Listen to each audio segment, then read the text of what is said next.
Salut mon Krakenew, c'est Stéphane de École de Catch Shaya. J'espère que tu ailles bien. Je suis Stéphane Noguès, directeur de l'école de catch Aya que j'ai fondée en 2011. Écoute cette petite phrase. Les mouvements que tu fais et la façon dont ils sont exécutés sont simplement le moyen de faire avancer la narration dont tu as besoin pour ta gimmick de catch. Dans ce beau live, nous allons voir ensemble 5 conseils pour une bonne psychologie de match. Après ces conseils, je vais répondre à des questions-réponses. On va procéder un petit peu différemment. Je vais t'énoncer les conseils et puis après, on pourra répondre après, je vais répondre, voilà, questions-réponses tout simplement. Et tu sais, j'en ai parlé hier sur mes réseaux sociaux, que ce soit Instagram ou Facebook. D'ailleurs, je remercie toutes celles et ceux qui m'ont mis des messages d'une gentillesse inouïe. D'ailleurs, j'étais profondément ému. Alors, merci beaucoup. Ça fait maintenant 12 années que je transforme des inconnus en amis. Et à ces amis, je leur fournis un service, certes onéreux, mais un service qui leur permet parfois pour certains de trouver du boulot, pour certains de réussir des oraux, des examens. Certains ont même fondé une famille avec femme et enfants grâce à ce produit onéreux. Grâce à ce produit onéreux, certains, et même la majorité, réalisent leurs rêves, s'épanouissent au sein d'un groupe. Ils ont trouvé un groupe d'amis qui les comprennent parce qu'ils ont la même passion. Ce groupe d'amis, ce produit onéreux tout simplement, ce sont des stages de catch intensifs. Et même certains de mes haters, maintenant, qui sont dans le game, ont bénéficié de ce produit onéreux, c'est-à-dire ces stages de catch. Maintenant, imagine-toi que tu n'as jamais catché et que tu montes pour la première fois sur un ring de catch.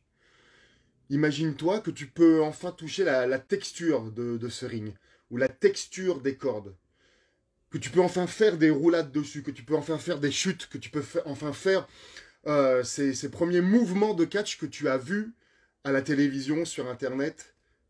Imagine-toi que tu peux enfin faire ça. Imagine-toi, si tu es un worker, un catcheur intermédiaire, que tu vas pouvoir level up, que tu vas pouvoir monter de niveau. Et même si tu es un catcheur avancé, que tu vas pouvoir enfin faire des mouvements beaucoup plus avancés, voire même beaucoup plus périlleux, grâce à un stage qui va t'accueillir pendant 5 jours, et non pas pendant une journée, et non pas pendant 2 jours, mais avec un coach international qui va être là H24 sur toi, c'est-à-dire 24 heures pour toi. Imagine-toi que ça peut être faisable dans un stage, dans un des stages que nous faisons 5 fois par an. Et en l'occurrence, le prochain stage sera du lundi 11 au vendredi 15 juin avec le coach Chris Jogic. Alors, ne me dis pas que tu n'as pas le temps ça se prend, ça s'organise. Ne me dis pas que tu n'as pas d'argent, parce que l'argent, plein de boulots, les boulots que personne ne veut faire, il y a plein de boulots que personne ne veut faire. Surtout l'été là, sauf pendant la période du stage. Mais pendant l'été, les mecs, les gonzes, ils partent en vacances, donc il y a du boulot de remplacement. Et me dis pas que t'as pas de transport. Vélo, Ouibus, Ouicar, train, bateau, avion, vélo, j'ai dit skateboard, roller. On est en 2022, les transports, voilà quoi. Donc ça serait... Ne passe pas à côté de ça. Je ferme les inscriptions lundi, du stage du lundi 11 au vendredi 15. Je ferme les inscriptions lundi. Il y a 15 places maximum, il y a une dizaine de places, un peu plus de 10 places de prise. Il y a beaucoup de girl power, et ça c'est vraiment un grand réjouissement. Et puis, si tu es débutant, tu vas pouvoir apprendre avec des avancés. Si tu es avancé, tu vas pouvoir apprendre avec des débutants, parce que tu vas te retrouver sur le ring certainement à jour avec un green à savoir devoir manœuvrer, et ça fait partie intégrante du business. Et donc, tu nous contactes sur les réseaux sociaux pour avoir la chance de l'intégrer. Tout de suite, chose promise, chose due, 5 conseils pour avoir une bonne construction de psychologie de match. Un bon match, c'est pas les moves que tu vas intégrer dedans. Un bon match, c'est la psychologie que tu vas y mettre. C'est pour ça que pour le point numéro 1, je t'invite à prendre un cahier, un feutre, un stylo, une note, un machin. Que pour le point numéro 1, il faut définir avant toute chose l'histoire que tu veux raconter dans ton match. Je m'explique. Par exemple, tu es l'Undertaker, tu montes sur le ring, et il y a Kane qui t'attaque dans le dos. Je te prends des mecs de ma génération, on va dire, de quand je suis fait. Tu es l'Undertaker, tu montes sur le ring, et d'un seul coup, il y a Kane qui t'attaque dans le dos. Ah, et qui t'assomme. Ok, et qui, je dis n'importe quoi, et qui tente un tombé tout de suite. 1, 2, et tu te dégages. Tu vois, entre deux, il y a le mec à la cloche qui a cloché. Et là, bien qu'on soit en début de match, vu que tu t'es fait à demi assommer dans le dos, bien qu'on soit en début de match, eh ben, tu te dégages à 2,98.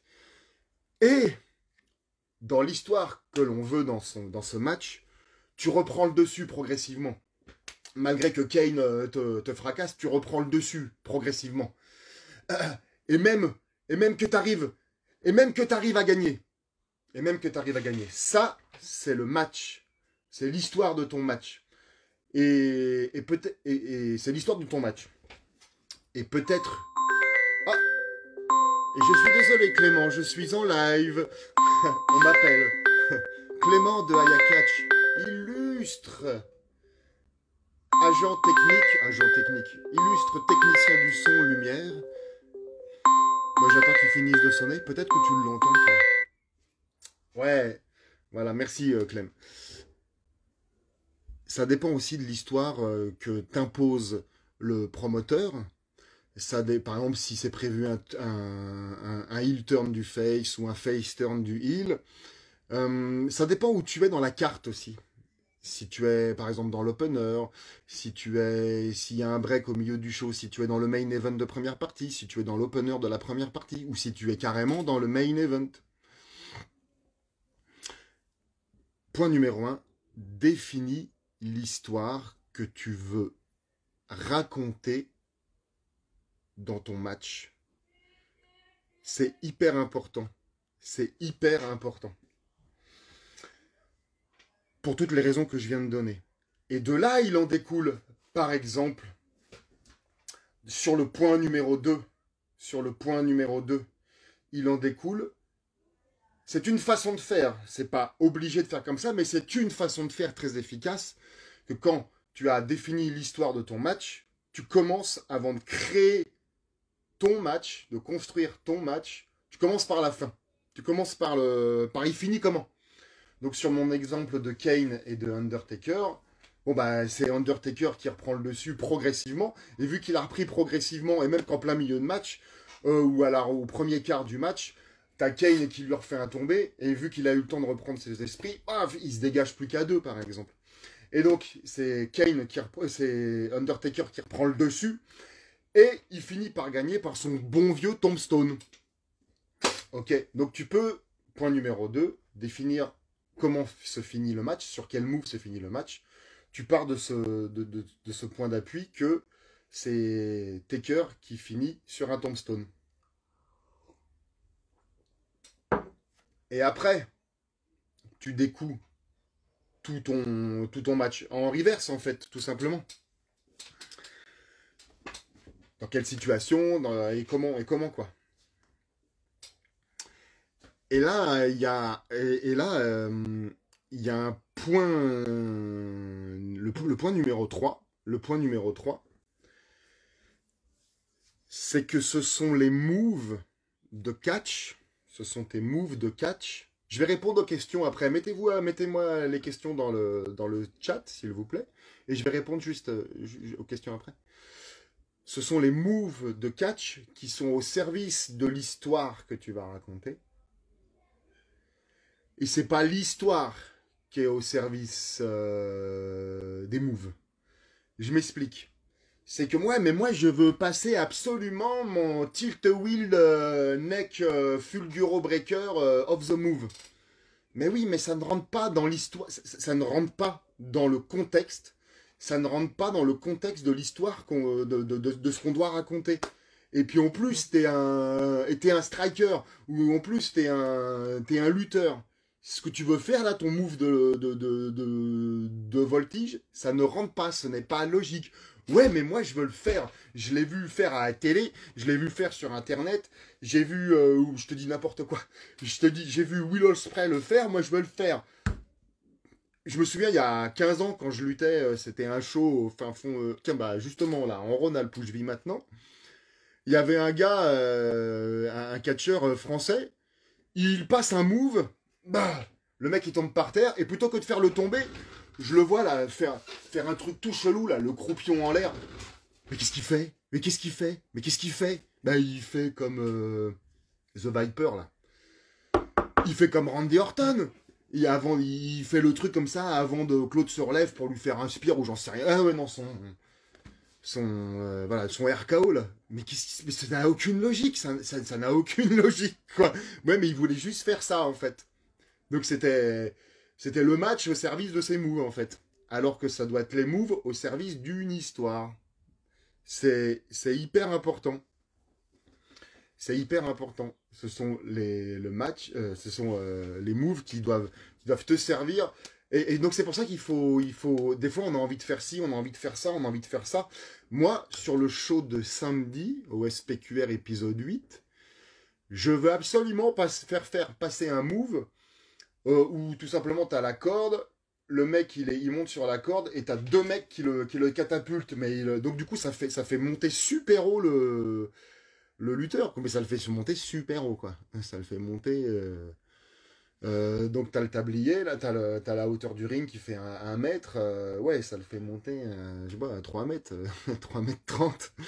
Et atterrir sur son partenaire pour le prendre en arm drag ou en alita ou un truc comme ça, quoi. Mais c'était pas casable dans l'histoire. C'était pour le tag team. Le tag team de voltigeurs, vraiment un match plutôt de type indie, quoi. Mais ça rentrait pas dans l'histoire, donc on ne force pas on ne s'obstine pas à faire rentrer un rond dans un cube. Ça rentre pas, ça passe pas. Ça passe pas. Donc et ça rejoint la phrase d'entrée que j'ai faite si t'étais pas encore sur le live. Les mouvements, c'est une phrase que j'ai écrite dans le livre que je suis en train d'écrire justement. Les mouvements c'est une sorte de guide, de manuel, tu vois. Les mouvements que tu fais et la façon dont ils sont exécutés sont simplement des moyens de faire avancer la narration dont tu as besoin dans les matchs de ton personnage. Point numéro 4. Mets tes questions hein, si tu en as, je sais que... Voilà. Point numéro 4. Mets absolument du suspense. Il faut mettre absolument du suspense dans la psychologie de ton match. Mettre du suspense dans un match. Et pas tout simplement, surtout quand on commence. Et pas tout simplement déjà commencer par une grosse prise, déjà commencer le match par un powerbomb, hein, ça s'est vu. D'où que le mec qui n'est pas du tout assommé, hein, il se prend un coup et il se laisse passer un powerbomb. D'où que c'est crédible.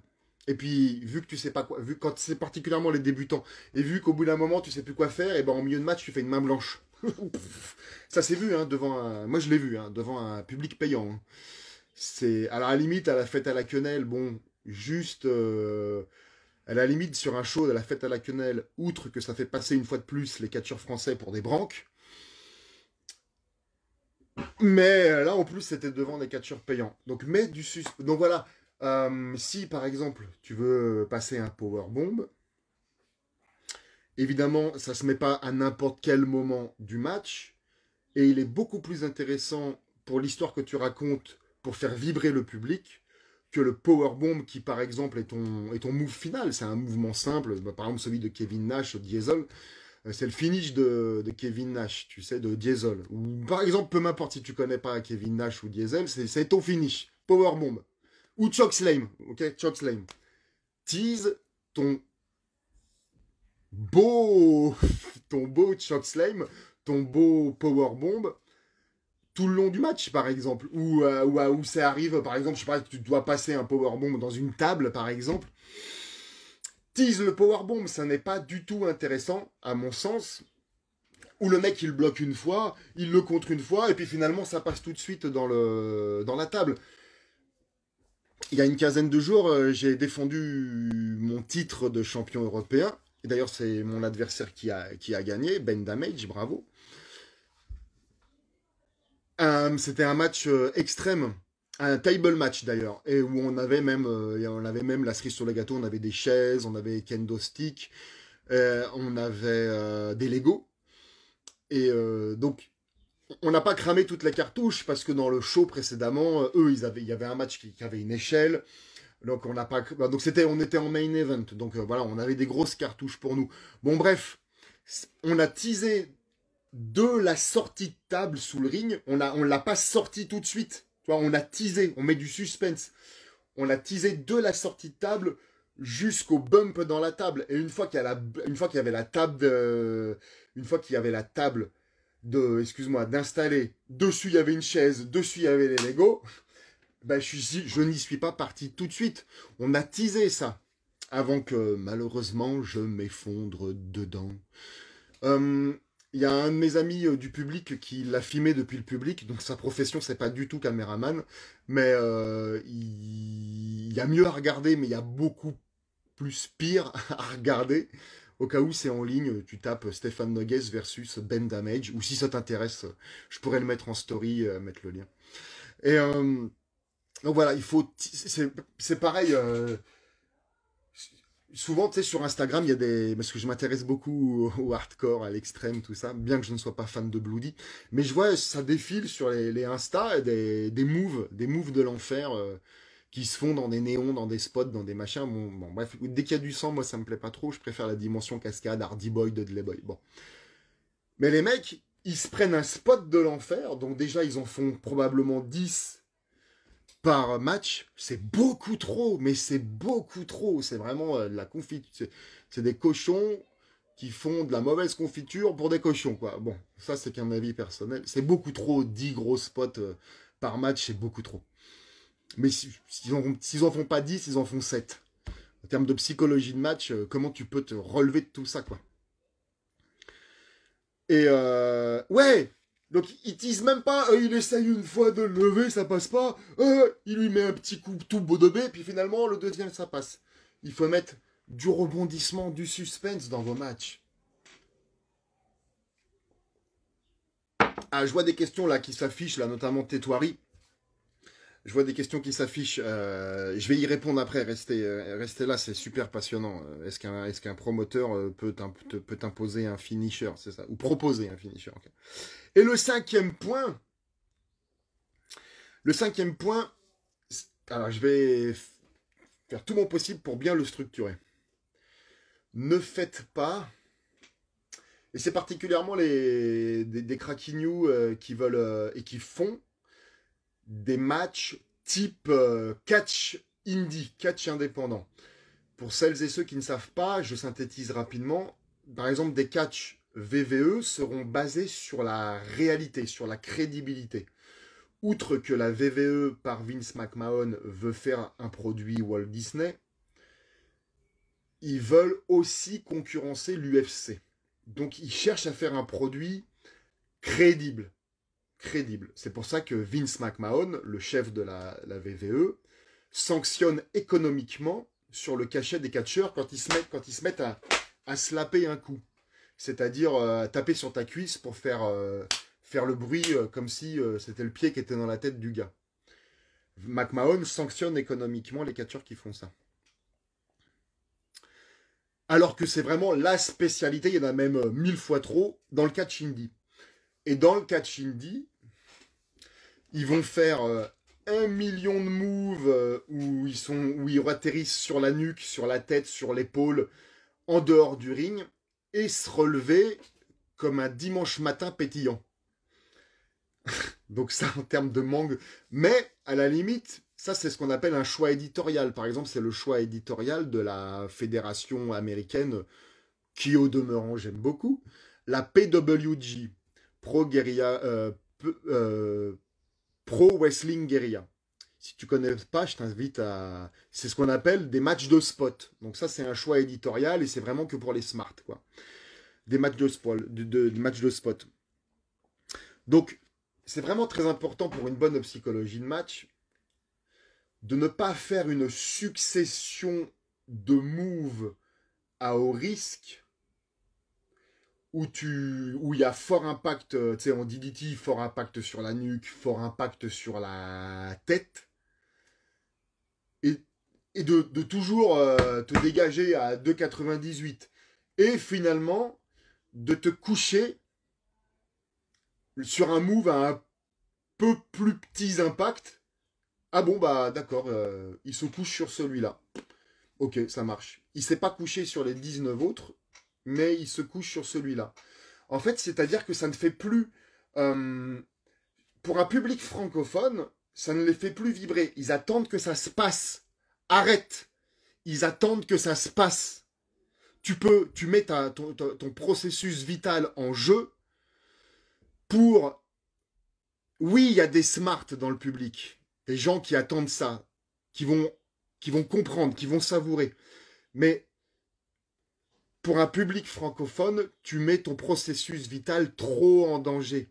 Fais-en beaucoup moins de spots à haut risque.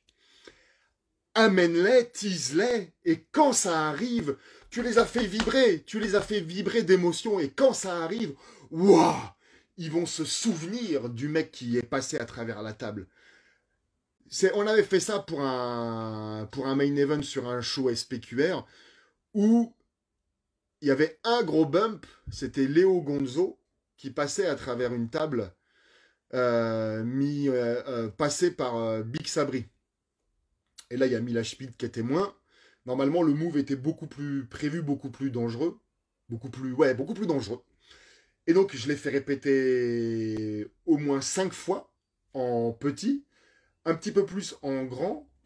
Et j'ai senti que... Non, si je lui fais faire tel que je le voulais, je voulais le faire depuis le ring, dans la table à l'extérieur. Donc là, c'était sûr, je l'envoyais à la mort. Je l'envoyais à la blessure. Je l'envoyais pas à la mort, mais je l'envoyais à la blessure. Non, mais t'inquiète pas. Mais bien sûr, le gars, il a 25 ans, Léo Gonzo, j'en sais rien. 25, 27, 23. Il a 20 piges. Bien sûr, il est plein de testo, il veut prouver qu'il... Mais bien sûr, j'ai le courage de le faire, oui. Mais moi, ça fait 20 ans que je suis dans ce métier. Je sais, je vois, du coup, parce que je t'ai fait commencer petit, je vois que tu n'as pas la technique pour le faire. Donc, c'était tout simplement depuis le sol, au pied du ring, hop, dans la table, powerbomb, au pied du ring. Et ça a eu le même effet. Ça a eu le même effet auprès du public. Parce que déjà, on l'a teasé, on l'a vendu. Ça a eu le même effet auprès du public que s'il avait été balancé depuis le ring, depuis tout en bas. Ça a eu le même effet. Et puis, on a économisé un catcheur. Et il s'est pas enlevé 3 ans de carrière, tu vois.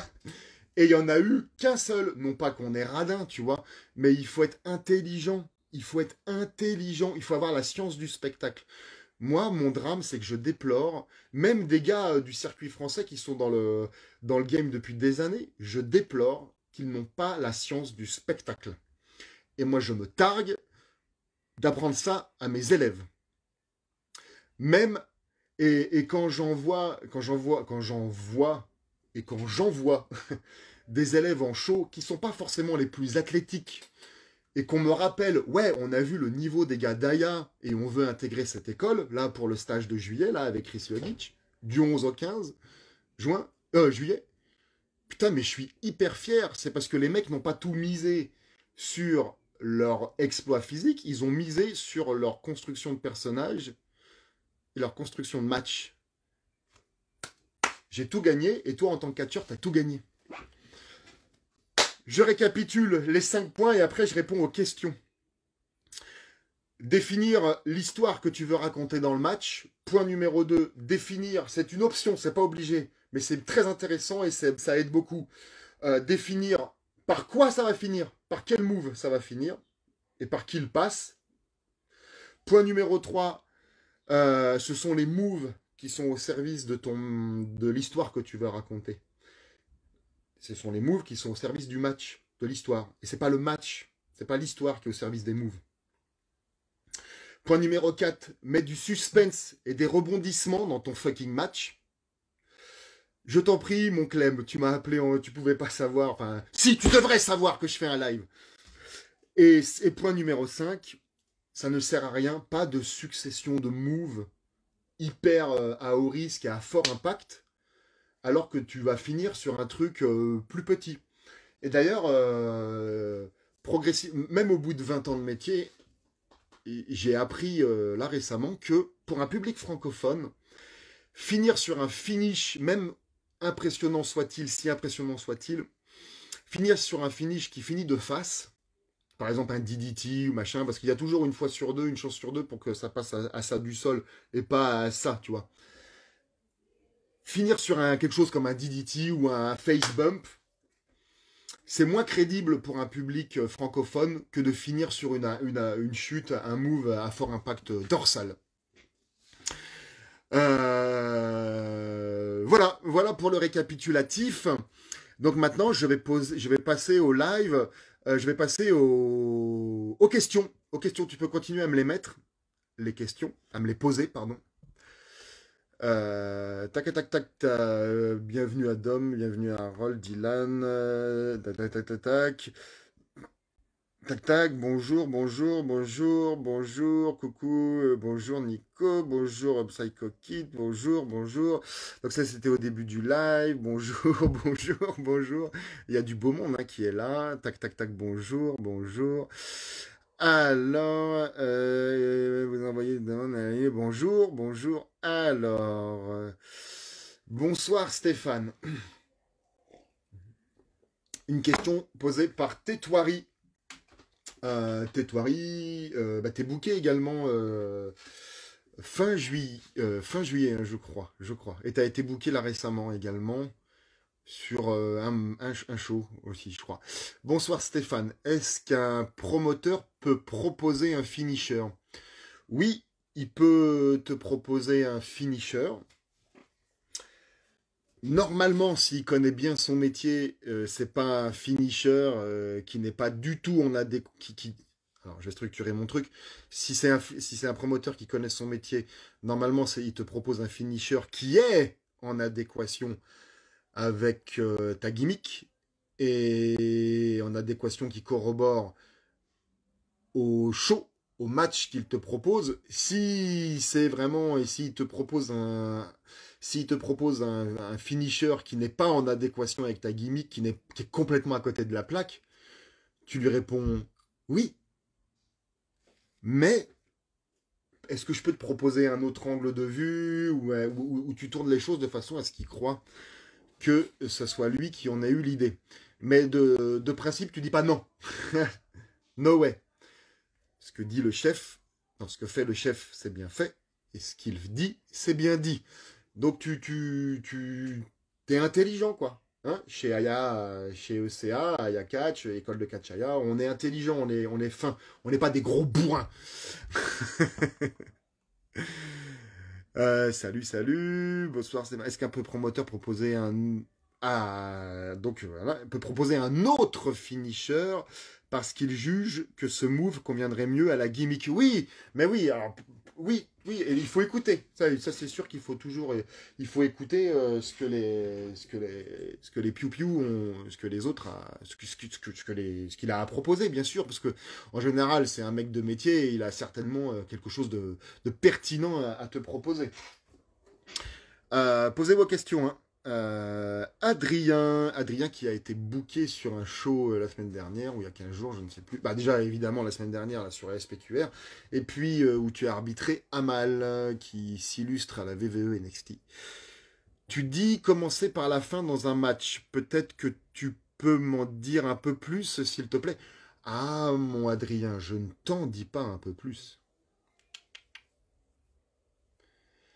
Je vous en dis un peu plus. Nous sommes une équipe. C'est du travail d'équipe. Oui, c'est-à-dire que ça aide. Putain, la vache, comment il fait chaud. J'ai eu la bonne idée de mettre un match transpirant. En fait, ça m'étouffe plus qu'autre chose. Je suis sous les toits. Commencer par la fin, ça aide direct. Ok, donc tu commences par la fin. Comment structurer mon propos? Tu sais tout de suite, ça aide à découdre. Ça aide à découdre, à construire le match à l'envers, en fait. Sur un SPQR, je crois que c'est l'avant-dernier. Bah tiens, bah c'est le match où il y a Mila Schmidt. Elle est en équipe provisoire avec Harold. Et c'est dans le match où Léo Gonzo passe à travers la table. Justement, j'en parlais plus tôt dans le live. Donc c'est Mila en tant que vétéran, pas vétérante, mais en tant que workeuse expérimentée qui a construit le match. Et ils ont commencé par la fin. Ils ont commencé par la fin. Ça aide, c'est plus limpide. Au moins, tu vois, par exemple, je veux devenir une star, je veux devenir une superstar VVE. Ok, bon, bah t'as ton objectif. Qu'est-ce qu'il faut que je fasse pour aller à cet objectif? Définir clairement le finish. Bon, bah c'est toi, Adrien, qui va passer un 619, genre je dis n'importe quoi, à ton partenaire pour aller le finir, le splasher. Voilà, il faut que ça finisse comme ça. Et du coup, qu'est-ce que je raconte, qu'est-ce que je fais pour finir à cette fin-là? C'est assez pratique. Donc j'espère que je t'ai répondu. Qui le fait, ça? Qui le fait déjà? Qui le fait déjà, ça? Dites-moi dans le live, les petits choux. Arthur, Emailman nous dit être désolé pour être en retard. Il n'y a pas de souci, mon héros. J'espère que ça t'apporte de la valeur. Ah, mais en fait, pendant le live, pendant le n'importe quoi, pendant les confinements et tout ça, je donnais des cours là, des cours gratuits et puis des cours avec un accès payant, plutôt sous forme de coaching, mais je donnais énormément de cours gratuits pendant les confinements et ça apportait beaucoup de valeur et ça avait beaucoup plu. Si ça t'intéresse, que j'amène plutôt les choses comme ça, plutôt que de faire brancher le live et puis discuter de la pluie et du beau temps, tu me le dis et je pourrais refaire ça avec un grand plaisir. Le catch, c'est du distribuer, et particulièrement mes valeurs, c'est de donner de la valeur, distribuer. Il y a des trucs qui doivent être, bon bref, de la valeur. Alors, mon Nico, si on n'arrive pas à passer un move, genre un finish, dû à une blessure ou juste à de la fatigue, comment on peut faire pour changer le mouvement de fin sans trop perdre en crédibilité dans le combat? Ah, et ben justement, j'en parle beaucoup en cours. J'en parle notamment dans mon livre que je suis en train d'écrire, mais j'en parle beaucoup en cours. Pour pallier à ça, sans perdre en crédibilité, il te faut 3 finishes. Ça, le détail, ça c'est en cours. Hein. Mais il te faut 3 finishes. Et j'en ai engueulé un encore. J'ai remué, j'ai tiré les bretelles à l'un de nos piou-piou et estimés camarades récemment. C'est que ça fait des années, des mois, des années. Il a toujours qu'un finish. Il faut 3 fucking finishes. C'est pour ça. Et là, si tu as 3 finishes, normalement, tu connais les finishes de ton partenaire, de tes partenaires, de tes adversaires. Alors, ça arrive quand tu es booké, que tu ne sais pas contre qui tu vas combattre. Ça arrive. Ça arrive souvent. Si tu sais à l'avance contre qui tu vas combattre, tu es un professionnel de la profession, tu vas regarder sur Internet, ou même tu le contactes pour lui demander de te donner des matchs à lui. Tu regardes, tu t'intéresses à ce qu'il fait. Pour savoir, bon là il me promet un finish de la mort, ça non, ça je prends pas. Et lui, vice-versa. Et puis après, quand tu construis le match, tu proposes, tu lui dis, tu as plusieurs finishes. Donc, si c'était pas prévu, même en cours, tant pis, you talk too much, je me suis fait l'épaule, on s'adapte, on change de finish. Et tu perds pas en crédibilité. J'espère que je t'ai répondu. Normalement, je t'ai bien répondu. Dû à l'histoire qu'on a proposée. Yes. Donc voilà, vu que normalement, tes 3 finishes, ils sont vraiment diamétralement opposés, ça corrobore forcément à plein d'axes d'histoire différents. Il y a combien Astrid, il y a combien de fédérations catch français? Il y a combien de fédérations de catch françaises? Alors déjà, les fédérations, il n'y a pas de fédération. C'est particulièrement pas fédéré. On va parler de structure. Il y en a bien une vingtaine. Et je dirais qu'il y en a deux, trois de sérieuses et efficaces, dans lequel évidemment j'intègre École de Catchaya. Salut tout le monde, ça va? Je m'occupe de tout et ça me tarde de venir. Jeff. Ah oui, d'accord, Jeff qui est sur le. Oui, Mathias qui est. Oui, pour le moment, moi je te compte pas parce que j'ai pas de dossier et je ferme les inscriptions lundi. Pour le moment, je te compte pas, Mathias, au stage de juillet. Euh, donc vraiment, vraiment, tu fais bien de te faire exister, mon héros merveilleux, pour... voilà, envoie-moi ton dossier. Voilà, parce que ça bouscule au portillon. Tétoirie, merci pour cette réponse dernièrement bookée à la HPW le 5 juin et prochainement le 26 juin. Ouais, moi le 26 juin, j'ai un truc Ah bah si, oui, le 26 juin, il y a cours de catch à Lyon le 26 juin. Pour ceux qui ne sont pas bookés. Et c'est le dernier cours de l'année, donc il faut venir. Tac, tac, tac, tac, tac, tac. Encore merci pour ta réponse. On se voit dimanche. Ce dimanche, c'est l'actuel champion Aya Catch qui fait le cours. Donc j'espère te voir très vite en show ou en stage. En stage, ça serait bien pour toi. Commencer par la fin, ça rend la construction bien plus simple et limpide. Voilà, merci. Tu mets des mots, je n'arrivais pas à les voilà. Merci, Big Sabré. Si on commence en face, mais que le public prend... Alors, excuse-moi. C'est l'absence de virgule, peut-être. J'imagine que c'est sûr, tu as écrit à l'arrache. Si on commence en face, mais que le public prend prend le heal. Ah, d'accord. Prend le heal en face, comment peut-on changer la tournure du combat sur le fait? Excuse-moi, j'ai déchiffré, mais c'est moi, c'est moi, c'est moi. Tu commences en face et puis finalement le public te heal. À mon sens, alors majoritairement, donc ça dépend vraiment déjà du promoteur, de ce qu'il a voulu. J'ai eu le cas là dernièrement. J'ai eu le cas là dernièrement en Belgique. J'étais face, le champion européen, et le challenger était belge. Donc il a Bane Damage, il a un personnage de déglingo. Et moi j'arrive vraiment je suis pas sous Yvan le Terrible en top heel, je suis en Stéphane Nogues top face. Et j'ai beau faire ce que je veux, des sourires, des machins, des trucs de face, serrer les mains, poser pour les photos, être gentil avec les personnes âgées, checker avec les enfants. Enfin, je fais des trucs de face. Je peux faire tout ce que je veux, c'est sale français, je persévère. Donc du coup, ça me déstabilise un peu pendant le match parce que je suis pas droit, je suis pas aligné. Je suis pas top face ou je suis pas top heel, je suis mi-figue, mi-raisin et ça me dérange pendant le match, quoi. Et puis, il y a mon partenaire, il y a mon adversaire, je lui passe un move, il est au sol, il est un peu drogué. J'installe une table, donc on tease la table.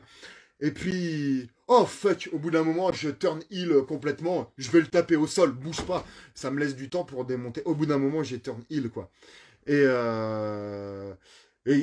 alors, on commence. Donc voilà, au bout d'un moment, comment on peut changer la tournure du combat Écoute, changer ton attitude, ça n'impacte pas forcément sur changer la fin. Sur changer la fin. Ça m'est arrivé, alors ça il y a 15-20 ans, c'était un match dans un chapiteau de cirque. Et nos loges pour l'anecdote, elles étaient à côté des cages des tigres. Mais comment ça emboucane un tigre, mon pauvre? Comment ça? C'est un renard de sévère, quoi. Bon, voilà, c'est pour l'anecdote marrante. Et donc moi j'étais top heel, c'était vraiment la pleine époque. T'es blond, t'es grand, t'as les yeux bleus, on va t'appeler Yvan le Terrible. Donc c'était vraiment un match pour mes estimés anciens, pour Jacques Grousset, pour les citer, pour Michel Saunier, paix à ton âme. Il y avait Gilbert Werle qui nous arbitrait. Tout ça, Gilbert Werle qui vient de faire un repas des anciens avec Marc Mercier là récemment. Donc vraiment, c'était vraiment, je touche, entre guillemets, worker, quoi, comme toi maintenant tu es, et c'était eux les promoteurs, quoi. Et donc mon partenaire, il était vraiment top face, et donc je fais mon entrée en premier, et je suis tellement heal que j'en suis cool. Et ceux qui ont été au hardcore libré là récemment peuvent en témoigner. Après, j'ai continué à faire Yvan le Terrible, mais j'étais à mon compte, j'étais promoteur. Et j'étais trop dans la technique, et je perdais complètement Yvan. C'était Stéphane déguisé en Yvan. Et maintenant que j'ai plus de bouteilles comme promoteur, depuis 2009, maintenant j'ai de l'assise, maintenant je peux refaire Ivan en étant complètement Ivan. Donc tellement il que j'en suis cool. Ouais, enfin, faut le dire. Écoute, quand c'est comme ça, c'est comme ça. Et donc bref, il y a, hop, pas en arrière d'il y a 20 ans, mon partenaire Face, il arrive derrière moi. Et du coup, il passe pour une grosse baltringue, il se fait huer et tout ça. Et progressivement dans le match, il a repris la faceitude et ils l'ont accroché. Ça, c'est des secrets de fabrication qu'on apprend en cours.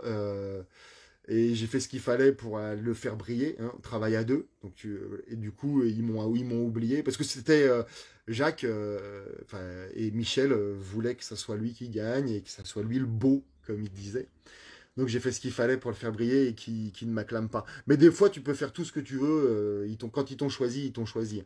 Ça m'est arrivé sur un match, c'était pour un BDE pour des étudiants, 500 000 étudiants en fusion. Donc contre un petit chou que j'avais formé qui était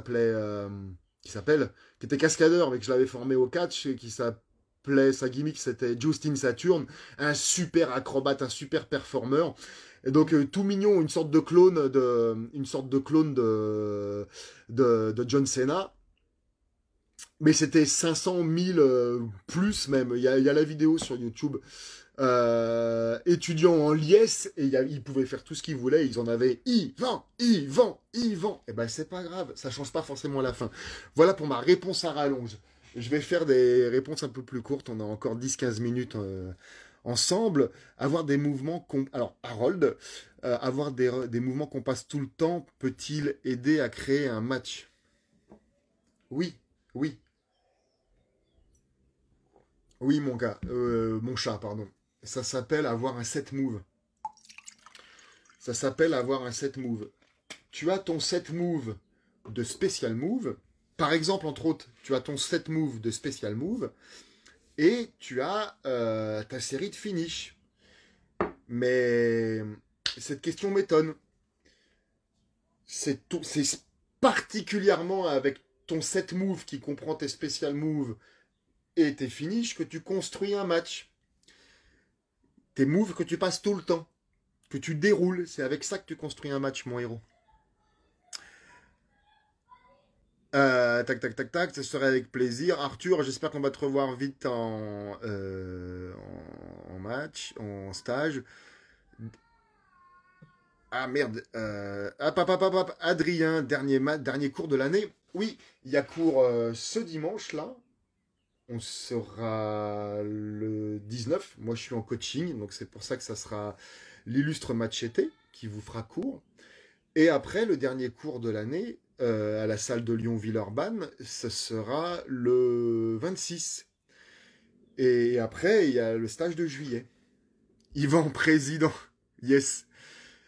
Big Sabri, punaise, oui, je connais que trop bien cette situation de île acclamée. Eh oui, Big Sabri, bien sûr. Eh oui, voilà. Voilà, je suis dispo encore aux questions.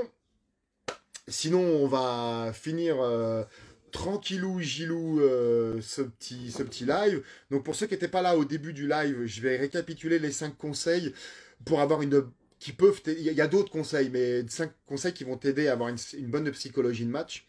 Définir l'histoire que tu veux raconter dans ton match. Commencer par définir la fin de ton match.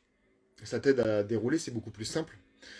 Ce sont les moves qui sont au service de l'histoire que tu veux raconter. Et c'est pas l'histoire, c'est pas le match qui est au service de tes moves. Juste parce que tu veux te taper une 5 contre 1 à faire un move que tu as vu à la télé ou je sais pas quoi. Mets du suspense, mets des rebondissements, c'est très important, faut les faire vibrer. C'est pas le tout de faire 1 million de match, 1 million de moves, t'en fais que 3, mais les 3, tu les fais bien mousser, tu fais du rebondissement, du suspense. Et enfin, ne fais pas une succession, j'en parlais, de moves de ouf, avec gros impact sur le dos, gros impact sur la nuque, pour finalement un finish beaucoup moins impressionnant. Le public ne comprend pas. Donc, pour améliorer toutes ces capacités, tu as le stage du lundi 11 au vendredi 15 juillet. Tu peux faire une journée, tu peux faire 2 jours si t'as pas le temps, si t'es occupé par le boulot, si t'as pas le temps, etc. Tu peux faire une journée, tu peux faire 2 jours, mais tu peux surtout faire 5 jours. C'est en 5 jours que l'on apprend et qu'on performe. Et Chris Jogic, certes c'est un voltigeur, mais il va pas te bourrer le crâne que de voltige. Il va te faire de la technique, il va te faire les moves de base si t'es débutant, il va te faire des moves avancés si t'es avancé, de la psychologie de match, et puis plein d'autres choses. Il n'y a pas moyen qu'il lui dise. Il veut garder des trucs, il veut garder des trucs surprises. D'ailleurs, il en parle dans la vidéo que je lui ai demandé de faire. Voilà, je close les inscriptions lundi. Voilà. Donc tu nous contactes sur les réseaux sociaux, sur tous les réseaux sociaux, tu nous contactes. Je vois qu'il y a déjà eu Mathias du coup qui s'est affolé, et puis nous 2 autres personnes. Voilà, j'espère que ce live t'a plu. Partage-le pour partager de la valeur avec tout le monde. Partage-le. Et puis d'ici là, je te dis rendez-vous à mercredi prochain. Et n'oublie pas que l'avenir appartient à ceux qui s'enlèvent les doigts.